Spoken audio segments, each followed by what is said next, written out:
Com a chegada do Partido dos Trabalhadores ao poder em 2003, falou-se muito sobre os riscos de o Brasil se tornar uma Venezuela. Estamos em crise alimentar no mundo. Brasil e Venezuela juntos, tomando medidas para enfrentar essa crise.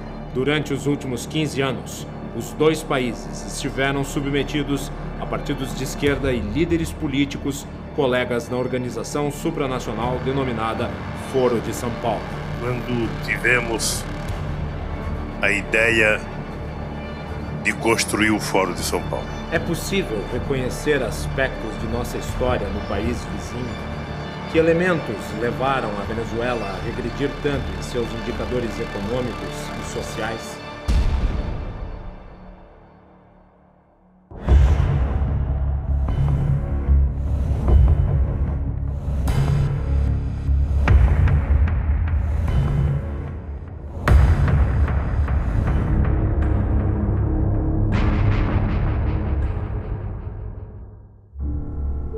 A narrativa de esquerda, consolidada em países como Brasil, Argentina e Chile, é baseada no combate ao militarismo de direita durante as décadas da Guerra Fria.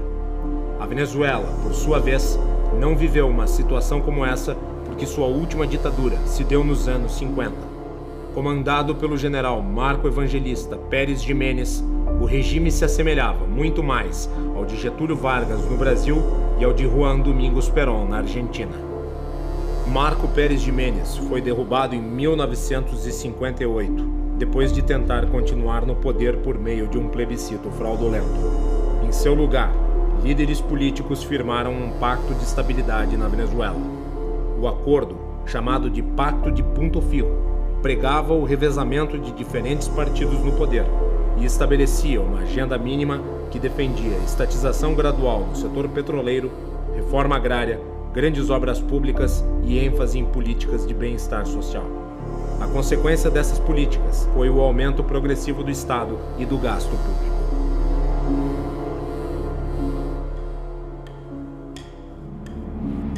Ao mesmo tempo, grupos terroristas de esquerda, como as Forças Armadas de Libertação Nacional, FARC, abandonaram as armas e passaram a traçar novos planos.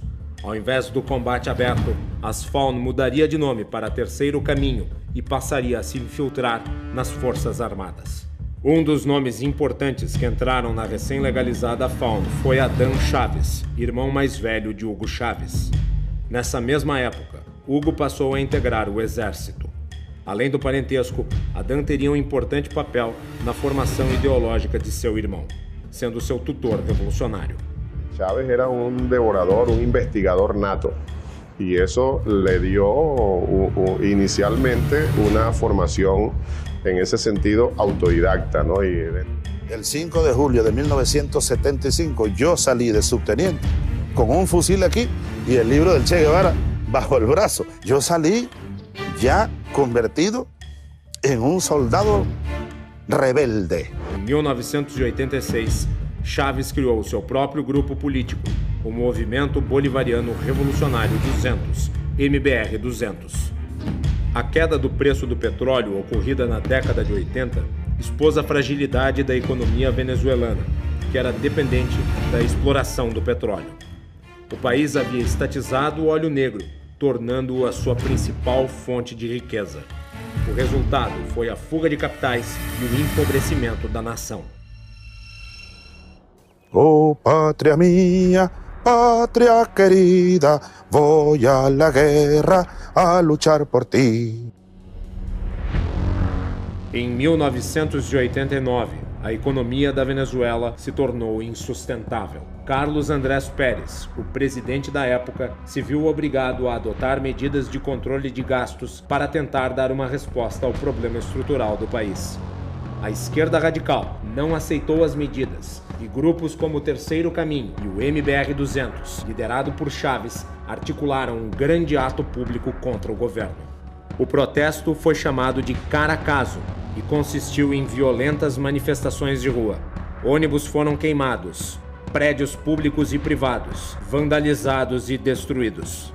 Não restou alternativa ao governo, senão convocar o exército para repor a ordem em um país que estava prestes a convulsionar. A crise serviu de combustível para que Chávez e seus partidários se mobilizassem com o objetivo de usurpar o poder democraticamente constituído. Em 4 de fevereiro de 1992, Chávez entrou em ação. Liderou unidades militares em Caracas com o objetivo de derrubar o governo. Yo, ante el país y ante ustedes, asumo la responsabilidad de este movimiento militar bolivariano. Nosotros acá en Caracas no logramos controlar el poder. Ustedes lo hicieron muy bien por allá, pero ya es tiempo de evitar más derramamiento de sangre, ya es tiempo de reflexionar y vendrán nuevas situaciones y el país tiene que enrumbarse definitivamente hacia un destino mejor. A tentativa de golpe fracassou.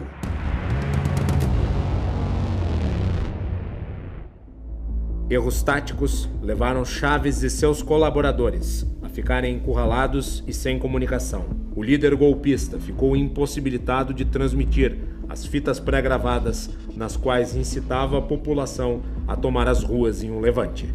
Após cumprir 2 anos de prisão por liderar o golpe, Chávez abandonaria a carreira militar e adotaria as novas fórmulas de dominação política prescritas e orientadas pelo Foro de São Paulo. Fundado por Lula e Fidel Castro em 1990, o Foro de São Paulo se tornou a Assembleia Estratégica da Esquerda Latina e tinha entre seus participantes grupos narcoterroristas. Companheiro da direção do Fórum de São Paulo, evitar parte da chegada da esquerda ao poder na América Latina pela existência dessa cosita chamada Fórum de São Paulo. Hugo Chávez fundou em 1997 o Movimento Quinta República, MVR, aliança partidária de esquerda que lhe daria suporte para disputar a presidência. Chávez foi beneficiado pelo descrédito da classe política tradicional e acabou eleito com 56% dos votos. Quando concorreu ao governo da Venezuela, Chávez tentou passar a imagem de democrata. Dicen que no es demócrata. ¿Usted está dispuesto a entregar el poder después de 5 años? Claro que estoy dispuesto a entregarlo, no solamente después de 5 años, yo he dicho que incluso antes, porque nosotros vamos a proponer aquí una reforma constitucional, una transformación del sistema político para tener una democracia verdadera, mucho más auténtica.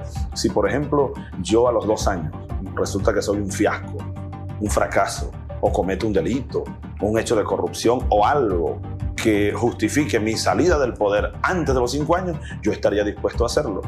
Ao contrário do que anunciou, uma vez no poder, passa a agir para reformar as instituições vigentes de forma a se consolidar no comando do país. Que sobre esta moribunda Constitución haré cumplir, impulsaré las transformaciones democráticas necesarias para que la República Nueva tenga una carta magna adecuada a los nuevos tiempos. Lo juro. Chávez decretou a realização de um referendo sobre a criação da Assembleia Constituinte. A população abraçou a ideia. A convocação foi aprovada por margem expressiva, mais de 70% dos votos. A Assembleia Constituinte, dominada por partidários de Hugo Chávez, redigiu a nova carta em 100 dias. O país passa a se chamar República Bolivariana da Venezuela. Na eleição da Constituinte, os apoiadores de Chávez conquistaram a maioria dos assentos. Um de seus planos era tornar a Câmara dos Deputados e o Senado em uma única casa. As contínuas modificações na estrutura política e institucional da Venezuela criaram um racha na população. Em 2002, mesmo com Chávez reeleito, a Venezuela se encontrava dividida entre 2 polos opostos. Em 11 de abril de 2002, manifestações contra e pró-Chávez se encontraram na frente do Palácio Miraflores. O caos se instalou e autoridades militares, contrárias ao governo, aproveitaram a oportunidade para tentar destituir Chávez. O movimento, desastrado e feito de improviso, acabou sendo derrotado poucos dias depois. Presidente da República de Venezuela, juro ante Deus Todo-Poderoso. Chávez voltou ao poder depois que milhares de seus apoiadores tomaram as ruas do país. Com o argumento de ter sofrido um golpe, Chávez acentuou o radicalismo de suas ações e de seu regime.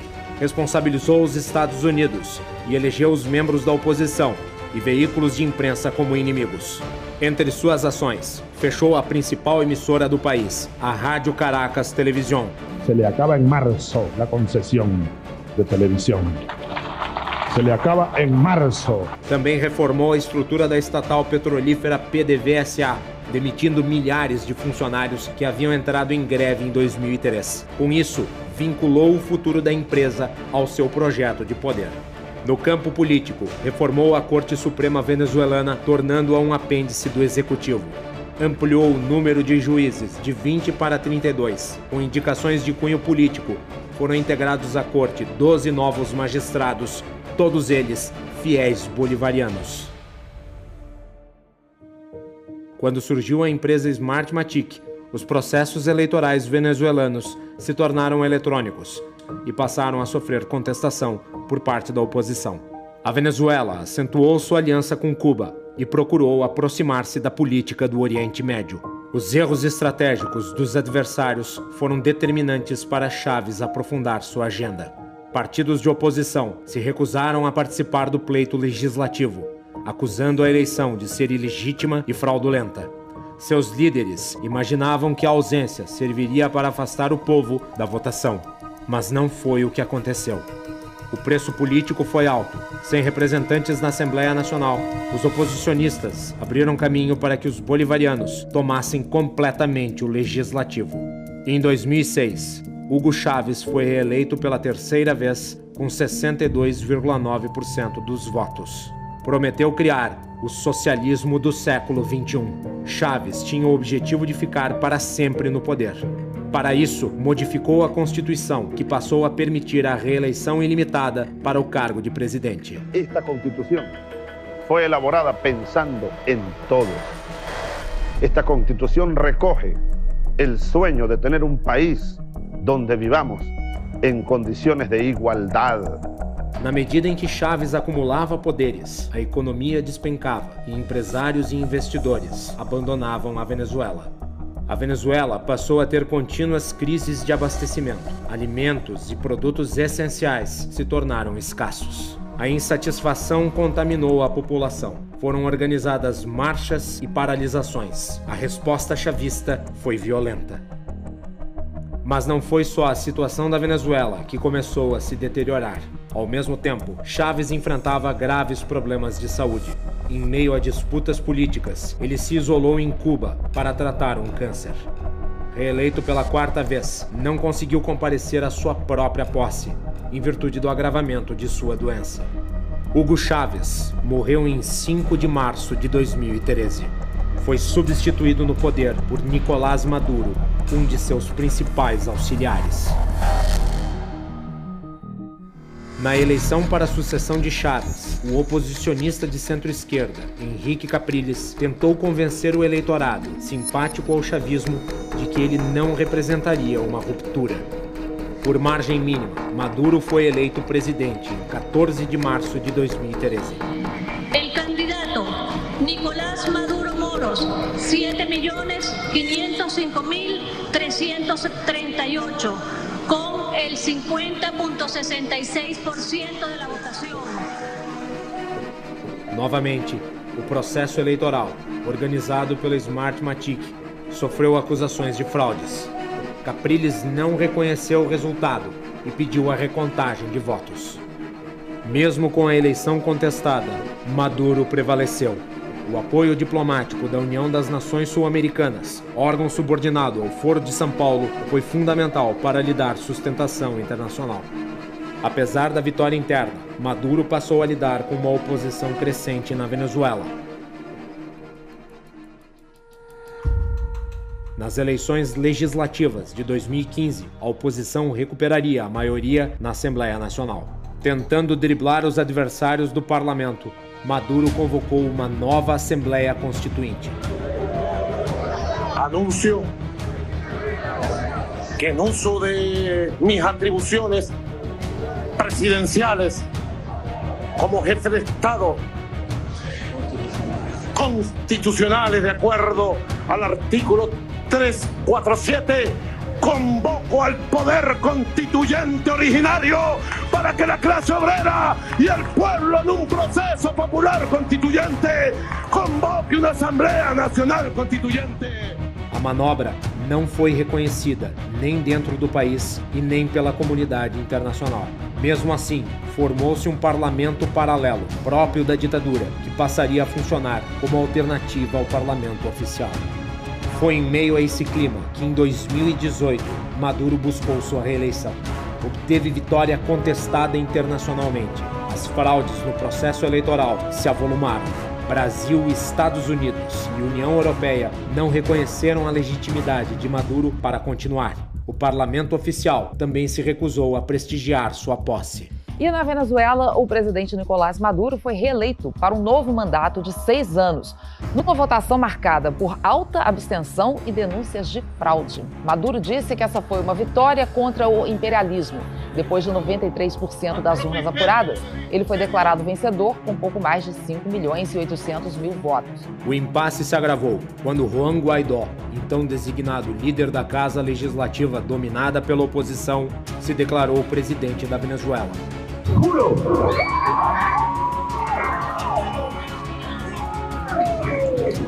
asumir formalmente las competencias del Ejecutivo Nacional como el presidente encargado de Venezuela. O mundo se dividiu. China e Rússia apoiaram o antigo regime.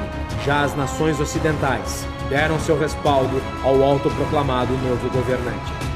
Como a eleição de Maduro se deu por convocação da nova Assembleia Constituinte, controlada pelos chavistas e não pelo parlamento oficial, sua posse foi contestada como ilegal e ilegítima. Sem um presidente reconhecido, era Guaidó, o líder da Assembleia Nacional Constitucional, quem deveria assumir o governo interinamente.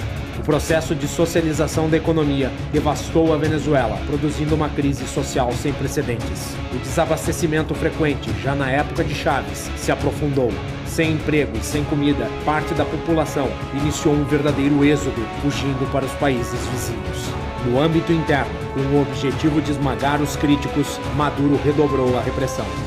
Se no Brasil de 1964, as Forças Armadas tiveram um papel fundamental para evitar uma revolução comunista, na Venezuela foram elas seus principais agentes. A dificuldade da esquerda em plantar suas bases nas Forças Armadas do Brasil se deve ao fato de essa instituição ser majoritariamente positivista.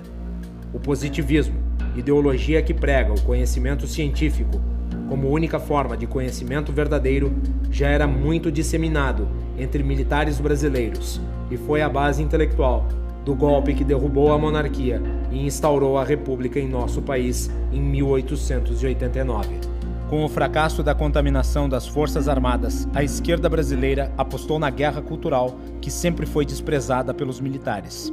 A luta política passou a ser travada a partir do meio jornalístico e das universidades.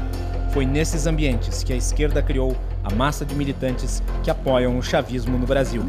Cuba, só um minuto, agora deixa eu só perguntar. Cuba é ditadura ou não? Não, não é uma ditadura. Gostem ou não, Maduro foi eleito com 67% dos votos do povo venezuelano. É isso aí.